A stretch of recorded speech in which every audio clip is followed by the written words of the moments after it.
नमस्कार, आप सभी उत्तराखंडी वासियों को नमस्कार। आज एक बार फिर से 3 पैनलिस्ट हैं, होने 4 चाहिए थे लेकिन चौथे साथी किसी वजह से किसी काम में व्यस्त हैं।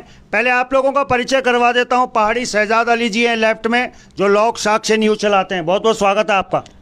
बहुगुणा जी, बहुत बहुत स्वागत है आपका भी, क्योंकि आप भी लाइव हैं हमारे चैनल पर लोक साक्ष्य पर। और मेरे दाईं तरफ हैं लोकार्पण से त्रिभुवन चौहान जी। चौहान जी, आपका भी बहुत बहुत स्वागत है।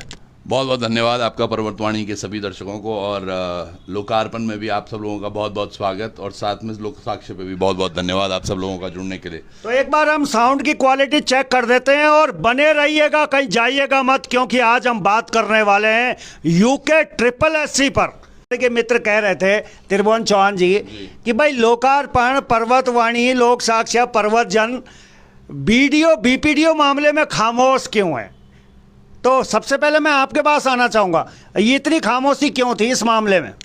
सर, खामोशी कभी भी नहीं थी। देखिएगा, आपको पता है कि जब हम पहले दिन से हम सभी लोग शुरुआत हमने की थी, और बीपीडीओ मामले को उछालने के लिए भी, चाहे वो एस राजू हो या बडोनी जी के पास हो, हम गए थे लगातार। बस बीच में हमने इसकी खबरें, क्योंकि हमारा जो मुझे लगता है और हमारा भी मानना यही है कि जब तक जांच इस पर ना शुरू हुई तब तक हम हमेशा लगातार इस पर काम कर रहे थे। लेकिन जब जांच शुरू हो गई तो थोड़ा एसटीएफ को भी मौका दिया जाना चाहिए था कि वो अपने काम आगे बढ़ाए और इस पर कार्रवाई करे, और उन्होंने बखूबी किया भी। पहाड़ी शहजाद अली जी, ऐसी बहुत सारी की सूचनाएं आप तक भी पहुंची होंगी कि आखिर ये लोग चुप क्यों हो गए, शुरुआत करने वाले अंजाम पे चुप क्यों हो गए, क्या कारण रहा? अंजाम पर हम लोग चुप नहीं थे, लेकिन एसटीएफ अपना काम करे, और लगातार जैसे जैसे उस पर गिरफ्तारियां हो रही थी उस पर काम भी किया गया। लेकिन बीच में आप देखें कि 4-6 दिन तो आपदा में निकल गए, और भी बहुत काम होते हैं। सिर्फ एक ही रिपोर्ट को दिखाना लगातार, वो भी हम समझेंगे, क्योंकि हमारा जो काम था लगातार हमने यूके SSSC पर खबर की है, उनका साक्षात्कार भी किया, एस राजू का भी किया और बडोनी जी का भी किया, और जो छात्र इस पर आवाज़ उठा रहे थे उनसे भी बात की है, आंदोलन भी हमने कवर किए। लेकिन अब जब उस पर काम हुआ है, और थोड़ा टाइम तो एसटीएफ को भी देना चाहिए था, अब उस पर काम करने की ज़रूरत है, क्योंकि क्या यहीं तक जांच रुक जाएगी या इसके आगे और क्या? इसके आगे और क्या, आप लोगों को बता दूं, थोड़ी सी जानकारी और दुरुस्त कर देते हैं। जब यह मामला चल ही रहा था और बेरोजगार संघ के जो अध्यक्ष हैं बॉबी पंवार, वो इस मामले को लेके इधर से उधर हाथ पैर मार रहे थे, तो उस समय ये 4 चैनल थे जो लगातार बॉबी पंवार के साथ खड़े थे। हम मानते हैं कि हमारी मांग और हमारी डिमांड और हमारी अपेक्षाएं लोगों की बहुत ज़्यादा हैं, लेकिन उस समय त्रिभुवन चौहान जी भी उत्तरकाशी के दौरे पे थे, शहजाद अली जी भी दिल्ली गए हुए थे, और मैं भी स्वयं उत्तरकाशी, और इन आपदाओं में हम व्यस्त थे। लेकिन हमें पता था कि चोट कब, कहाँ और कैसे मारनी है, तो लिहाजा हम चोट मारने के लिए खड़े हैं।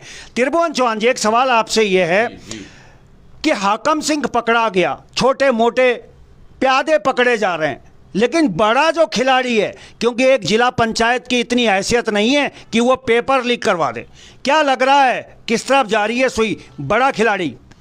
सर, बड़े खिलाड़ी की बात करें तो कई सारे आका हैं जिन्हें आकाओं की बात हो रही है, और तमाम लोग शायद उनको जान भी पा रहे हैं। पॉइंट ये है, कल एक बड़ा इत्तेफाक सा हुआ। परसों 2-3 घंटे पहले एक सीएम धामी की तरफ से एक बयान आया था कि जो भी बच्चे योग्य हैं और जो हो चुका है जिनका सिलेक्शन, उनके साथ बुरा नहीं होगा, लेकिन हम जांच चलाते रहेंगे। ऐसा वो 2 घंटे में कौन सा साक्ष्य समझ में आया इनको, ऐसी कौन सी मछली पकड़ में आई जिसके बाद तुरंत ये हो गया कि यार इसको भर्ती को कैंसिल कर दो, क्योंकि ये भर्ती दबाने के लिए या बड़े आकाओं को ना पकड़ा जाए। इन्होंने बीच में भी एक खेल खेला जो हमने उस पर आवाज़ भी उठाई थी, लेकिन शायद हमने क्योंकि दबे हुए स्वर में आवाज़ उठाई, क्योंकि हम इस मामले को, हम सब लोग इस मामले को शुरुआती दिनों से देख रहे हैं, और शुरुआती दिनों से देखने के बाद हमने ये लगा कि पहले ही जांच तो एस राजू और साथ के साथ बडोनी जी की होनी चाहिए थी, लेकिन उनको उनके पदों से हटाकर कार्य मुक्त कर दिया गया। वो पहली एक सीढ़ी थी, आप समझिएगा, वो पहली एक सीढ़ी थी। दूसरा, फिर जब ये परसों ये कैंसिल कर दिए गए, तो अब मुझे नहीं लगता सरकार कोई जांच के मूड में है। अगर होती तो ये प्रक्रिया आगे चलती रहती। इसको सीबीआई, जो अब आज बच्चे बात कर रहे हैं कि सीबीआई, और हमें भी लगता है सीबीआई की जांच होनी चाहिए सर इसमें। तो अभी मैं एक सवाल थोड़ा सा त्रिभुवन चौहान जी इसमें जोड़ना चाहूंगा, क्या एसटीएफ अच्छा काम नहीं कर रही है? एसटीएफ सर बहुत अच्छा काम कर रही है, बहुत उम्दा काम कर रही है, एसटीएफ ने बहुत अच्छे से काम किया। पर आप समझने वाली बात यह है कि ये 2 राज्यों का मामला हो चुका है, केवल इसमें उत्तराखंड ही नहीं, उत्तर प्रदेश से बिजनौर में जो जगह जगह की बातें हो रही हैं, अलग अलग जगह जहां पर भी बातें हो रही हैं, सब जगह से लोग इन्वॉल्व हैं। तो ये सब लोगों को इन्वॉल्व करने के 2 जगहों की पुलिस के बदले अगर सीबीआई, क्योंकि वो एक सेंट्रल एजेंसी है, अगर वो इस कार्यभार को संभाले तो मुझे लगता है इसमें और 4 चांद लग सकते हैं। चलिए 4 चांद और 3 चांद की बात तो हम बाद में करेंगे। शहजाद अली जी, मान लीजिए भर्ती कैंसिल होती है तो जो अभ्यर्थी हैं वो दुमाला शामिल होंगे, किस नहीं हो गई है, हाँ कैंसिल हो गई है, तो उससे नुकसान उन बच्चों का नहीं होगा जिनकी उम्र निकल रही है? क्या लग रहा है आपको? ये सवाल तो उठता है कि जो लोगों ने इसमें पार्टिसिपेट किया है, जो लोग इस प्रश्न पत्र को हल किया है, ईमानदारी से हल किया है, उनके साथ तो नुकसान हुआ है, लेकिन जो भी इसमें सम्मिलित हुए थे उन सब के साथ भी नुकसान हुआ है। उनकी एज ओवर एज हो जाएगी आगे जब भी होगा। हम ये कहेंगे सरकार को ये चाहिए कि जब अब एक तो जल्द से जल्द इसमें पेपर कराए जाए, फिर इनको जो लोग इसमें सम्मिलित होंगे उनको 2 साल की एज में छूट भी दी जाए, साथ में जो लोग इस पेपर में नहीं तो ये लोग छूट जाएंगे। इन लोग जिन लोगों ने सम्मिलित किया था उनके पास आज भी प्रवेश पत्र होंगे, इनको 2 साल की छूट मिलनी चाहिए एज में। एक और बात बोलूँगा, सीबीआई के ऊपर प्रश्न आ रहा था, क्योंकि सीबीआई का रोल इसलिए ज़रूरी हो गया, एसटीएफ बहुत अच्छा काम कर रही है, लेकिन एसटीएफ राज्य सरकार के खिलाफ ही किस तरह से काम करेगी, क्योंकि हो सकता है अब इसमें मंत्रालय और विधायक इनका इन्वॉल्वमेंट हो, तो कहीं ना कहीं वहाँ पर आकर के एसटीएफ हाथ खड़े हो जाएंगे। एसटीएफ उतना अच्छा काम नहीं कर पाएगी। प्रभाव है, पार्टी का प्रभाव होगा, विधायकों का प्रभाव होगा, राजनीतिक प्रभाव होगा, उसको बचने के लिए सीबीआई की जाँच तो बहुत ज़रूरी है। सीबीआई की जांच की मांग लगातार बढ़ती जा रही है और सीबीआई अगर दस्तक देती है तो जो सवाल मेरा है कि आखिर जिला पंचायत इतना बड़ा नहीं होता कि वो इतना बड़ा पेपर लीक करवा दे। और अभी तो वो सचिवालय वाला भी आ गया और अभी अभी आवाज भी उठ रही है कि विधानसभा में बैकडोर से जो भर्तियां हुई हैं, एक बार मैंने भी एक खबर दिखाई थी, अब ये तो भर्तियों का पिटारा खुल रहा है। पिटारा सर, मैं बोलूंगा आज जिनको लग रहा है कि ये 2022 में हुआ है, मैंने कल एक प्रश्न पूछा, थोड़ा इससे अलग जा रहा हूं। मैंने कल एक बात रखी थी कि ये तमाम अभ्यर्थियों के लिए, जो चयनित हैं और जो नहीं भी चयनित हैं, उनको लग रहा है, चयनित को लग रहा है कि आज हमारी हार हो गई है, और जो चयनित नहीं हुए थे उनको लग रहा है हमारी जीत हो गई, कि पेपर कैंसिल हो गया। पर दरअसल ये पेपर कैंसिल ना तो, मतलब इसमें हमने कभी नहीं बोला पेपर कैंसिल हो, पर जिन्होंने बोला भी, चाहे वो बॉबी पवार भी है, जिन्होंने बोला कि पेपर कैंसिल होना, अगर ये पेपर कैंसिल होता सर तो ये उस दिन कैंसिल हो जाता जिस दिन उन्होंने पहले दिन आवाज उठाई थी। उनकी मनसा नहीं थी, मनसा ये था कि बस 1-2 को, जैसे हाकम सिंह या और जो बड़े बड़े इनके छोटे बड़े लोग नाम जी, क्योंकि हाकम सिंह का नाम अब से नहीं आ रहा है। 18 में जो भर्ती हुई थी वन दरोगा की, वहां से लेकर के अब तक हाकम सिंह का नाम चला आ रहा है। तब क्यों नहीं जांच की गई? और उस तब जांच की जाती तो शायद यही नहीं तो। और ये एक भर्ती नहीं है, कई भर्तियों पर इसकी जांच जाने वाली है। खुद बोला गया है अधीनस्थ चयन आयोग से जितनी भी भर्तियां हुई हैं उन सबको जो है राज्य सरकार रद्द करने वाली है, रद्द कर चुकी है। तो ये एक बहुत बड़ा नुकसान प्रदेश के युवाओं के होने वाला है। शहजाद भाई, ये हाकम सिंह कैसे बना है? क्योंकि बहुत सारी की चीजें हैं इसके पीछे। खबरें ये भी हैं कि कई आईएएस अधिकारियों की प्रॉपर्टी खरीद फरोख्त में भी हाकम है। हाकम को हाकम बनाने वाला कौन है? और जिन्होंने हाकम को हाकम बनाया है वो क्यों बच रहे होंगे? बहुगुणा जी, हाकम को हाकम किसने बनाया आप भी जानते हैं। हम फिलहाल नाम, क्योंकि साक्ष्य नहीं होते इसलिए नाम लेने से बचते हैं, हम भी बच रहे हैं। लेकिन जो दर्शक देख रहे हैं वो भी जानते हैं कि हाकम सिंह को हाकम बनाने में किसका हाथ है, किसके लिए वो काम करता था, किन की नज़दीकियाँ थी, कौन कौन नेता थे, कौन से मुख्यमंत्री के साथ में उन्होंने काम किया, सबका पता है। कुछ नाम लेने की जरूरत थोड़ी है। लेकिन क्या एसटीएफ वहां तक हाथ डाल पाएगी, ये प्रश्न है। इसलिए जरूरी है कि सीबीआई को ये केस सौंपा जाए। चलिए, सीबीआई को ये केस सौंपा जाए। चिरमन चौहान जी, ये भी सुनने को मिल रहा है कि बड़े बड़े अधिकारियों के बच्चे भी पेपर लीक में शामिल होकर उनको नौकरियां मिली हैं, वो भी धांधली में शामिल हैं। क्या उनके बड़े बड़े अधिकारियों के बच्चों की भी जांच हो पाएगी? क्या लग रहा है? ये एक बड़ा दुर्भाग्य है हमारे देश का भी और साथ के साथ प्रदेश का भी, क्योंकि हम इसी का एक हिस्सा हैं। जहाँ जहाँ पर बड़ी मछलियों की बात होती है, जहाँ पर भी ये चीज़ें होती हैं कि कोई बड़ी मछली फंसने वाली है, इस तरह आम आदमियों को दबा दिया जाता है। आज लोगों को लग रहा होगा, ये मैं कल भी अपने एक एपिसोड के माध्यम से बात कर रहा था बच्चों से, ये आप सब लोगों को लग रहा है ये जीत या हार का मामला है, पर अगर हमें आगे भी भर्ती, जैसे सर भी बता रहे थे कि 2-3 महीने में भर्ती, मुझे लगता है सर पहले सीबीआई जांच होनी चाहिए, चाहे जो भी अधिकारी का बेटा हो, मंत्री का बेटा हो, संतरी का बेटा हो, तमाम उन लोगों की जांच होनी चाहिए। और मैं बोलूंगा सर 2014 से ले लो आप जांच, आज से नहीं, क्योंकि 2014 से भी कई लोग बैकडोर एंट्री से बैठे हुए हैं, 20-25, ये बड़ा कॉमन सा है। और जब ये कॉमन सी बातें, मतलब ये बातें तो हमारे को बडोनी जी और राजू जी भी तब बात कर रहे थे, हाँ ये तो बड़ा नॉर्मल होता है, ऐसा होता है, that's how he speaks, I am sorry I like मैंने उनकी तरह नकल किया, बट वो इस तरह बोलते हैं, उनको पता है ये चीजें हो रही हैं। जब तुम्हें पता है ये चीजें हो रही हैं और इसी तरह से हो रहा है, पहले तो हमने सर याद है आपको, हमने इसी रूम में बैठकर नॉर्मलाइजेशन पर, हमने इसी रूम पर ये एक्सपर्ट किस तरह से जांच करते हैं, क्या कमेटियां बनाते हैं, कौन बड़े इतने विद्वान लोग हैं जो इतना सब खेला कर रहे हैं, आम जनता को जो परेशानी हो रही है, उन सब पर हमने आज जब जाकर ये चीजें हुई हैं, ये स्पष्ट मानिएगा अगर ये सीबीआई जांच नहीं होती है तो ये भर्तियां हमेशा ही ऐसा होती रहेंगी सर, हमेशा ही ऐसे होती रहेंगी। चलिए, चारों तरफ से एक ही मांग, सीबीआई से हो जांच, लेकिन सीबीआई जांच भी कोई मुश्किल नहीं है, क्योंकि केंद्र में सरकार भी भारतीय जनता पार्टी की है, राज्य में भी सरकार भारतीय जनता पार्टी की है, बस कोई मोटी मछली भारतीय जनता पार्टी की ना हो तो सारे रास्ते लगभग क्लियर हैं। आशंकाएं मैं जता रहा हूं सर, अगर तो अब मैं मतलब मान के चलूं ये बात, अब लोग हमें बोलते हैं, खैर वो जानते हैं हम किसी पार्टी को सपोर्ट नहीं करते, बट अगर यही बात आज राहुल गांधी या सोनिया गांधी इनकी बात होती तो सीबीआई छोड़ो ईडी लग जाती, अब तक तो पता नहीं क्या कुछ हो जाता। द ओनली पॉइंट इज अपने लोगों को बचाने के लिए कहां है वो जीरो टॉलरेंस की सरकार जिसको आज चाहिए था तमाम लोगों। मोदी जी का भी एक बड़ा सपना है कि हमने विश्व गुरु बनना है, हम हैं भी, और एक राष्ट्र को अच्छे तरीके से, कहां है वो चीजें धरातल पर कुछ। जी मैं आऊंगा। एक सवाल शहजाद अली जी है, मेरे थोड़ा दिमाग से निकल गया, दिमाग में आ भी रहा था। भर्तियां अगर दोबारा से होती हैं तो क्या एक तरफ पेपर होते जाएंगे, दूसरी तरफ भर्ती की जांच चलती रहेगी, जैसा कि आप कह रहे हैं कि तुरंत पेपर होने चाहिए, क्या दोनों चीज़ें पॉसिबल हैं? बिल्कुल पॉसिबल है, और अगर पॉसिबल नहीं है तो सरकारें कर क्या रही हैं? एक तरफ जांच हो सकती है, दूसरी तरफ पेपर हो सकता है। क्यों जो उत्तराखंड के युवा हैं उनके भविष्य के साथ खिलवाड़ सिर्फ इस बात पर नहीं हो सकता क्योंकि जांच चल रही है। जांच चलती रहेगी, दूसरी तरफ आप पेपर कराइए, पेपर निष्पक्ष एजेंसियां हैं उनसे करा सकते हैं आप। पहले पेपर नहीं होते थे क्या? इससे पहले जांचें नहीं हुई, इससे पहले पेपर नहीं हुए, सब कुछ होता है, लेकिन सरकार क्या कितनी संजीदा है इसके लिए। पहले युवाओं का हित देखना जरूरी है, फिर काम भी सफ़र करते हैं। हमारे यहाँ कई ऐसे विभाग हैं, स्वास्थ्य विभाग को ले लीजिए, विद्युत विभाग को ले लीजिए, अपॉइंटमेंट खाली है, पद खाली पड़े हुए हैं। शिक्षा विभाग को ले लीजिए, पद खाली पड़े हुए हैं, कब पूरे होंगे वो? दरोगा भर्ती को ले लीजिए, वन दरोगा भर्ती जो हुआ था वो पद अभी तक रिक्त पड़े हुए हैं।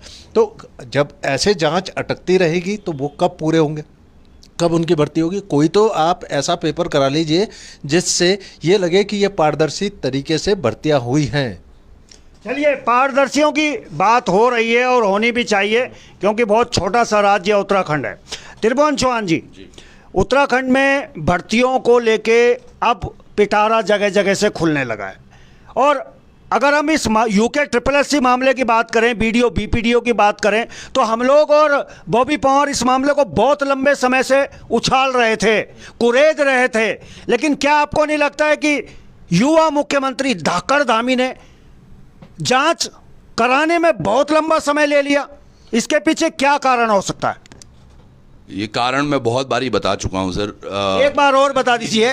दरअसल क्या है, जितने भी लोग देख रहे हैं, आप लोग इस चीज़ को समझिएगा, चाहे बॉबी पंवार हैं, चाहे हम चार लोग, क्योंकि मुझे याद है आज तमाम मीडिया जरूर इसको कवर कर रही है, अच्छी बात है, और उसी बात पर हमने ये कवर करना बंद भी कर दिया था जब ये सभी लोग कवर कर रहे थे, क्योंकि हम हमेशा उत्तराखंड की पीड़ा को देखना और सबको लोगों को बताना चाहते हैं, यही हमने पहले दिन से अपना मुद्दा रखा है।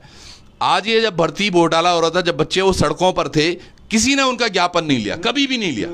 इतनी सारे, चाहे सचिवालय हो, मुख्यमंत्री कूच हो, विधानसभा कूच हो, सब जगह ये बच्चे गए, एक बेरोजगार खुद वो मुख्यमंत्री से मिलने के लिए समय लेते रहे, लेकिन समय नहीं मिला। कभी नहीं मिला। अब उस जांच में बस थोड़ी सी एक परख याद होगा, हम सब लोग उस दिन लाल बिल्डिंग, आजकल उसको लोग लाल हवेली बोल रहे हैं, तो लाल हवेली में हम गए थे जब, तो हम चारों लोग वहां पर थे और हमारे सामने ही वो साक्ष्य, जबकि मजिस्ट्रेट मैम भी वहां पर थी, वो जब साक्ष्य दिए गए उसके बाद, क्योंकि वो वीडियो हमारे पास भी था और उसके बाद काफी और लोगों ने भी उसको चलाया, तो उसके बाद थोड़े से इनके कान खड़े हुए, वहीं से जांच शुरू हो गई थी। और जब वो जांच में कुछ लगा इनको कि हाँ, तब फटाफट करके बडोनी जी को आदेश हुआ कि जाके तुम एफआईआर करवाओ। बडोनी जी ने यहां से एफआईआर करवाई, यहां से धामी जी ने ऑल द वे जाकर के बॉबी पवार को फोन करवाया, भैया ज्ञापन दे दो, ज्ञापन दे दो। आधी रात में उनको ज्ञापन दिया गया और परसों भी तो यही हुआ। अब इतने दिनों से बॉबी पवार और उनकी टीम जब बोल रही थी पेपर कैंसिल करो, रद्द करो, रद्द करो, क्यों नहीं रद्द हो रहा था? क्योंकि अभी भी उनको आशाएं ये थी सर कि जो पैसे, चलो 22-23 जो भी, अब 23 हुए, पर जो भी 17, 18, 19, 20, 21, 22 जो भी हुए थे तब तक पकड़े गए थे, इनके पैसे तो चलो चले गए, लेकिन बाकी के तो बच जाएं। तो वो सोच रहे थे कि चलो भर्ती चलती रहेगी और हम 2-4 और 10-15 को गिरफ्तार करके इस मामला निपटा देंगे। लेकिन उन्हें जो ही पता चला कि इसमें तो हमारे चाचा ताऊ बोडा पता नहीं क्या नौ आएगी, जो ही वो नौ पता चलिन उन बोली, ए बाबा भर्ती बंद कर रे छोरो, उन भर्ती पूरी कैंसल। और वक्त बिडिन एक नई अध्याय आज हम लिखने लगे कि भाई अब ये भर्ती कैंसिल। और यकीन मानिएगा अगर इसी तरह होता रहा और 10-15 दिन में जितने ये पकड़े गए हैं सब बेल पे होंगे भाई साहब, ये मेरी आशंका है। देखिए बेल लेना एक संवैधानिक अधिकार है, वो कोई बात नहीं, बेल पे लें, लेकिन क्या जो जांच एजेंसी है उन पर इस तरह के साक्ष्य इकट्ठा कर पाएंगे, ऐसे साक्ष्य दे पाएंगे कोर्ट को कि वो सजा तक उनको पहुंचा पाएं? सबसे ज़्यादा ज़रूरी ये है एसटीएफ अपना काम कितनी ईमानदारी से कर रही है, ये कोर्ट केस के बाद पता चलेगा। अभी गिरफ्तारियां कर लेना वो अलग बात है, क्योंकि नाम आया, आप गिरफ्तार करिए, गिरफ्तार करके जेल भेजिए, जेल में जाएंगे, फिर जमानत हो जाएगी। लेकिन जब केस बनेगा, केस बनने में उनके खिलाफ एविडेंस किस तरह के लगाए गए हैं, सजा का प्रावधान तो वहाँ होगा ना कोर्ट में। एसटीएफ ने तो सजा देनी नहीं है, एसटीएफ तो गिरफ्तार करके जेल भेजेगी। और यही सबसे बड़ा खेल है। अगर एसटीएफ ने अपना काम जांच में सही नहीं किया, एविडेंस सही नहीं इकट्ठा किए, तो ये सब बच जाएंगे, सब बरी हो जाएंगे। और इससे बचने के लिए बेरोजगार युवा संघ ने जो मामला उठाया ना, आपको याद होगा कि गांधी पार्क से जब बॉबी पवार की जो है गिरफ्तारी हुई और किस तरह से पुलिस ने उनके साथ में मारपीट की थी, कैसे धक्का मुक्की हुई थी, वो आप भी गवाह थे। और अगर ये युवा लगातार ना लड़ते तो शायद आज इतनी बड़ी घोटाले का खुलासा ना हो पाता। ये बहुत हमारे जो युवा हैं जिन्होंने इसके लिए संघर्ष किया, वो सही में बधाई के पात्र हैं। और इसको देखते हुए सरकार को चाहिए कि उनको सही में कुछ ना कुछ सम्मान करना चाहिए। इस सम्मान के साथ में मुझे तो लग रहा है कि बॉबी पवार को कहीं ना कहीं सुरक्षा भी देनी चाहिए, क्योंकि उसकी जान को खतरा भी है। बिल्कुल, क्योंकि जिन लोगों, जब से ये पेपर कैंसिल हुआ है, लगातार उनको धमकी मिल रही है और ऐसा उन्होंने प्रतीत भी किया। कई बार बोला है कि यार अब कल हमारे को एक खबर मिली थी कि गांधी पार्क में कुछ लोग इकट्ठा हो रहे हैं। हाँ, कि जब हम वहाँ पहुँचे ऐसा कुछ नहीं था, लेकिन जो पर्वतजन ने खबर उठाई है लगातार पेपर कैंसिलेशन को लेकर के, उसके लिए पर्वतजन को भी उसकी धमकियाँ मिली हैं, थ्रेट मिली हैं। तो बॉबी पवार तो टारगेट पर होंगे, उनकी सुरक्षा तो बहुत ज़रूरी है। बॉबी पवार हो या 4 ये पत्रकार हो, लगातार शुरू से इस खबर को पकड़े हुए थे। वो बात ठीक है कि बीच में अन्य पत्रकारों ने भी इसमें अपनी भूमिका निभाई है और निभानी भी चाहिए। बल्कि मैं उन बंधुओं से भी निवेदन करना चाहूँगा कि अगर हम सब पत्रकार साथी शुरू से अपनी भूमिका निभाएं तो मुझे लगता है उसका अंजाम बहुत अच्छा होगा, क्योंकि अब तो हर कोई पत्रकार उठा ही रहा है मामले को। नहीं सर, ये एक चीज़ है, मैं थोड़ा UKSSC से बाहर लेके जाऊंगा। बड़ा दुख होता है सर, मैं टिहरी भी गया, आप हम दोनों को या फिर तीनों को भी, हम पहले सर बडियार भी में और शहजाद भाई साथ गए थे। पहले तो आपने जो भी चैनल आप देख रहे हैं तीनों, लोक साक्ष्य हो, पर्वतवाणी हो, पर्वतजन हो, लोकार्पण हो, इन सबको फॉलो करते रहिएगा, क्योंकि आप लोग हमारी हिम्मत बनते हैं। आज ये नहीं है कि, क्योंकि मैंने बताया ना, एक एक नंबर बहुत काउंट होता है। तो हम सब लोग पहाड़ों पर जाते हैं। मैंने एक चीज़ देखी, लोग पहाड़ों पर नहीं जाते, क्योंकि कई गांवों में हम गए, उन्होंने बोला कि भाई साहब आप पहली बार यहाँ आए। तो मैं ये चाहता हूँ कि आप जब खबरें आज जो हज़ारों में देखे जा रही है वो लाखों में जब जाएंगी तो और चैनलों को लगे UKSSC का मुद्दा आज क्यों उठा रहे हैं सब कोई, उसका कारण है कि वहाँ पर TRP है। समझने की बात करो, हर व्यक्ति इसलिए उठा रहा है क्योंकि TRP है। मैं बोल रहा हूँ हमारे जो ग्रामीण मुद्दे हैं वहां पर, चाहे मैं अभी जैसे शक्तिलाल शाह जी के गांव गया, या आप अभी परसों यहां गए थे, माल देवता में गए थे, तमाम लोग आज वहां पर नहीं जा पा रहे हैं। अगर हम वहां के मुद्दे उठाएं और वो वीडियोस आप सब लोग देखें और उनको खूब शेयर करें, वो दिखिए सब जगह, तो लोगों को लगे अरे यार पहाड़ों पर चलो, वहां टीआरपी मिल रही है। तो हो सकता है आपके बीच आज चाहिए केवल 4 चैनल नहीं, 40 चैनल आपके घरों पर आने शुरू कर दें, पर आप लोगों को सहयोग तो करना पड़ेगा। लेकिन त्रिभुवन भाई, जो मेन सवाल था कि हाकिम कौन, वो सवाल रह गया है, क्योंकि चारों तरफ लोग ढूंढ रहे हैं कि हाकिम को हाकम किसने बनाया या हाकम को हाकिम किसने बनाया। इतना बड़ा कद कैसे हो गया?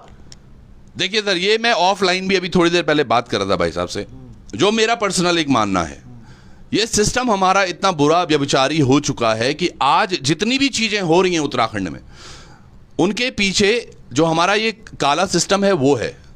एक व्यक्ति, मैं मानूं ये फोन है या ये एक चार्जर है, ये भी बुरा हो सकता है जब इसके इर्द गिर्द माहौल को जिस तरह से सेट कर दिया जाए कि ये हमेशा व्यभिचारियों के बीच में फंसा रहे, तो ये धीरे धीरे उठना शुरू कर देगा। अब उसमें पैसों की भी दलाली होंगी, उसमें तमाम अन्य चीजें भी होंगी, कुरूतियां भी होंगी। अब क्यों बोलते हैं कि बेटा संगत बुरी मत करो, ताकि आप सुरक्षित रहो, जब नशे वालों के साथ नहीं बैठोगे तो नशा नहीं करोगे। नहीं, वो लंबी जा रही है। मैं कर रहा हूं हाकिम का हाकिम कौन? आपने बोला हाकिम क्यों बना, तो मैं ये बताने की कि सिस्टम भी फेलियर है सर। अगर हाकिम जैसे लोग अगर आगे आए हैं और इस तरह से ऊपर पहुंचे हैं आज, तो उसका एक बड़ा फेलियर सिस्टम का भी है। अच्छा, अब उसका हाकिम कौन हो सकता है? सफेद पोशों के अलावा कोई हाकिम नहीं है, और सफेद पोश ये साफ दिख रहा है, अभी बहुत बड़ी बात नहीं है। ये भारतीय जनता पार्टी में ही सफेद पोश हैं, जिनको बचाने के लिए, जिनको दबाने के लिए आज ये पेपर कैंसिल किया गया। चलिए, 100 बात की एक बात, डंके की चोट पे एक बात कि अंदर ही बैठा है विभीषण। कौन पकड़ेगा विभीषण को? सीबीआई पकड़ पाएगी? बड़ा सवाल। क्या सीबीआई दस्तक दे पाएगी उत्तराखंड में? पकड़ पाएगी विभीषण को? रावण बड़ा बलवान है। देखिए, जिस मुख्यमंत्री की तारीफ चुनाव से पहले भी हो रही थी, और युवा मुख्यमंत्री और धाकड़ धामी, इस तरह की बातें हो रही थी, अब डिसीजन धामी जी को लेना है।